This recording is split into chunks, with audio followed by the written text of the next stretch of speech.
The city sweltered under a relentless sun, the heat pressing down like a physical weight. It seeped into my very core, leaving me bone-tired and irritable. Even the chilled white wine I poured myself offered only a fleeting reprieve. Stepping into the living room, I felt the oppressive air suffocate the usual warmth of family. The air conditioner, a valiant but futile soldier against the summer assault, offered only a sliver of cool comfort. At least Angel City Detective, our favorite show, promised a brief escape. Carl, my husband, was already settled in his chair, a beer can perpetually in hand. The fifth one, I noted grimly, a grim testament to a long, stressful day at work and his growing reliance on alcohol to cope. The beer seemed to be his preferred method of escape, blurring the edges of his frayed temper and widening the chasm between us. Kyle, our 19-year-old son, sprawled on the love seat, his feet on the coffee table, a typical teenage disregard for decorum.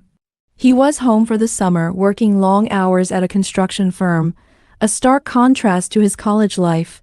His presence, usually a source of joy, felt heavy tonight, adding to the general malaise.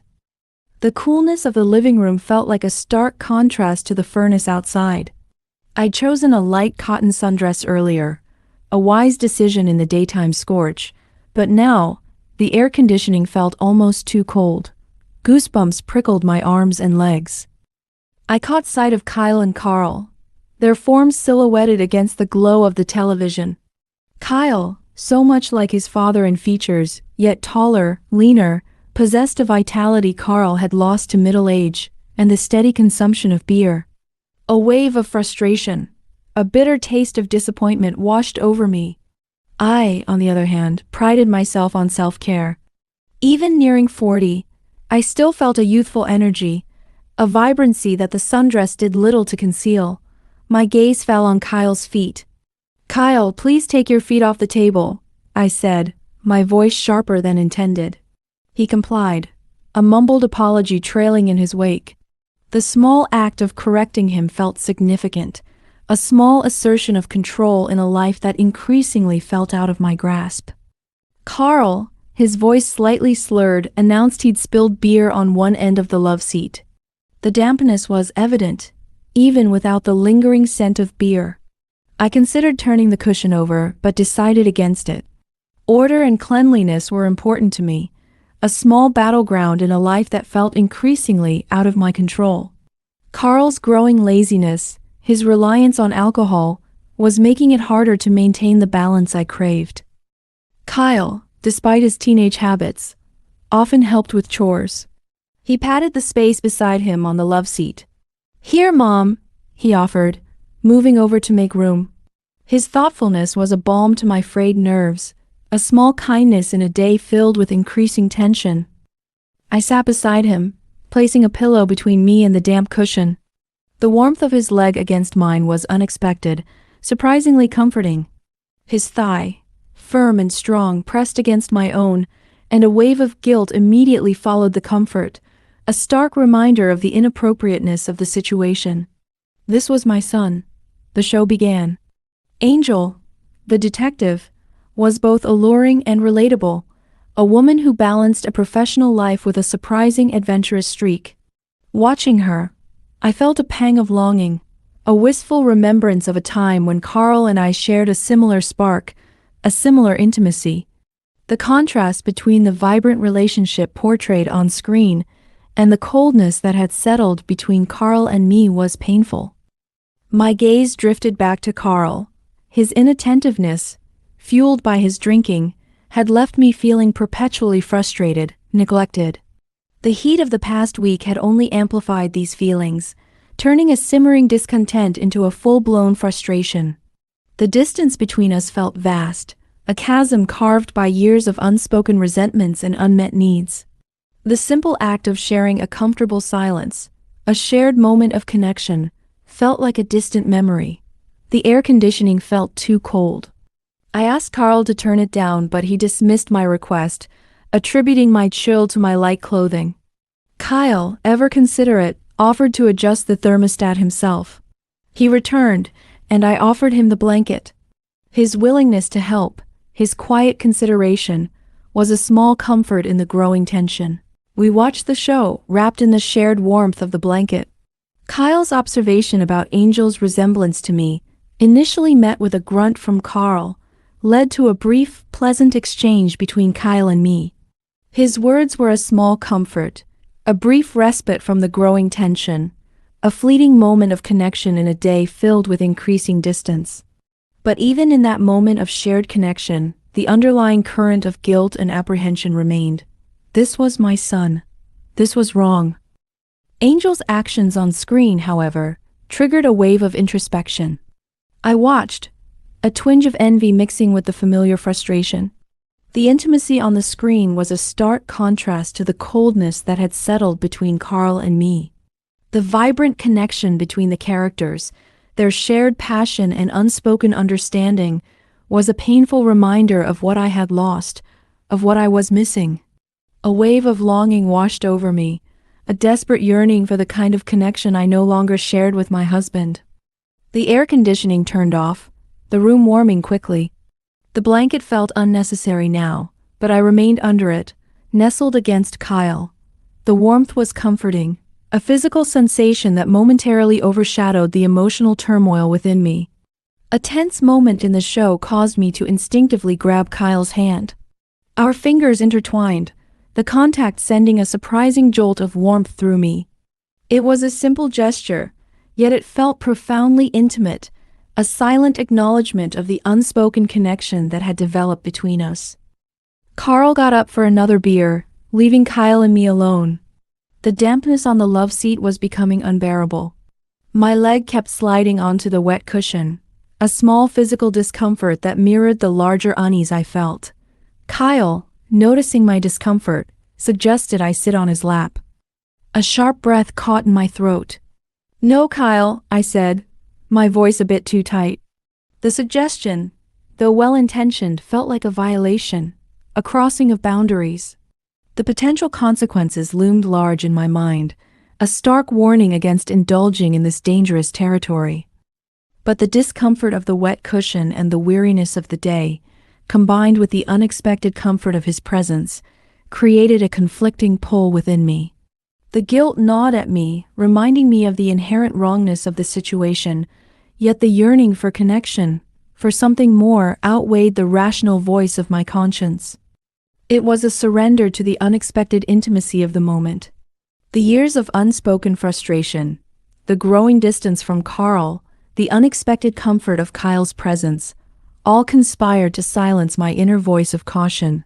The line between mother and son blurred, replaced by a raw, primal connection that was both exhilarating and unsettling. I hesitated, then shifted slightly, leaning into his warmth. The physical sensation was both surprising and intensely intimate. It was a transgression, a violation of every societal norm, yet in that moment, it felt profoundly right. His arm, strong and sure, circled around me, holding me close, a stark contrast to the emotional distance that had grown between Carl and me. This unexpected intimacy, this forbidden closeness, was both terrifying and strangely comforting. The years of suppressed desires, the unspoken frustrations, all found an outlet in this unexpected intimacy. I was caught in a whirlwind of conflicting emotions, a prisoner of my own desires, a victim of my own longing. And in the heart of that storm, I found myself surrendering to the unknown, to the forbidden, to the unexpected warmth of my son's embrace. The future, with its potential consequences, remained a distant concern overshadowed by the overwhelming intensity of the present.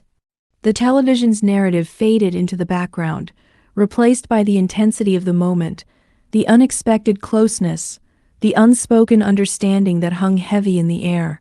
And in that hushed intimacy, I surrendered.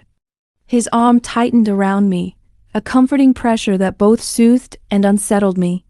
The warmth of his body pressed against mine was intensely intimate, a stark contrast to the emotional distance that had grown between Carl and me. The blanket, initially a simple shield against the chill, now felt like a conspiratorial accomplice, concealing our closeness, our shared secret. The television's narrative faded into the background, a muted soundtrack to the unfolding intimacy. My mind raced, a chaotic clash between ingrained morality and desperate longing. This was wrong, profoundly wrong. It violated every societal norm, every principle I had ever held dear. The potential consequences loomed large, casting a shadow over the intoxicating warmth of the moment. The guilt gnawed at me, a persistent voice of reason, yet the desperate need for connection, for intimacy, for the simple comfort of being held, overpowered my better judgment. Yet, beneath the guilt, a different feeling stirred, a desperate yearning for connection, for intimacy, for the kind of closeness I had lost with Carl. The years of his inattentiveness, his increasing reliance on alcohol, had left me feeling neglected, unseen, unheard. This unexpected closeness with Kyle, however inappropriate, filled a void I hadn't realized existed. It was a dangerous game, a reckless plunge into the unknown, yet the allure was too strong to resist. His hands, initially hesitant, began to explore the curves of my waist, tracing the outline of my ribs, feeling the gentle rise and fall of my breath. The touch was light, exploratory yet undeniably intimate. It was a silent conversation, a shared understanding that transcended words. The years of suppressed desires, the unspoken frustrations, all found an outlet in this unexpected intimacy. I remained still, seemingly lost in the unfolding drama on the screen, but my body responded, a subtle tremor running through me, mirroring the intensity of the moment. The silence between us was thick with unspoken desires, a silent agreement to explore this forbidden territory. The line between mother and son blurred, replaced by a raw, primal connection that was both exhilarating and unsettling. His hands moved higher, his fingers brushing against the hem of my dress. A gasp escaped my lips, a mixture of apprehension and excitement. It was a risk, a dangerous game we were playing, yet the allure was too strong to resist. The guilt remained, a persistent undercurrent to the intoxicating thrill of the moment. But the desperate need for connection, for intimacy, for the simple comfort of being held, overpowered my better judgment. The television continued its narrative, a distant hum in the background. The world outside our little cocoon of the blanket seemed to fade away, leaving only the intense awareness of Kyle's presence, his warmth, his touch. In that moment, suspended between the mundane reality of our living room and the intoxicating intensity of our unspoken connection, I lost myself completely.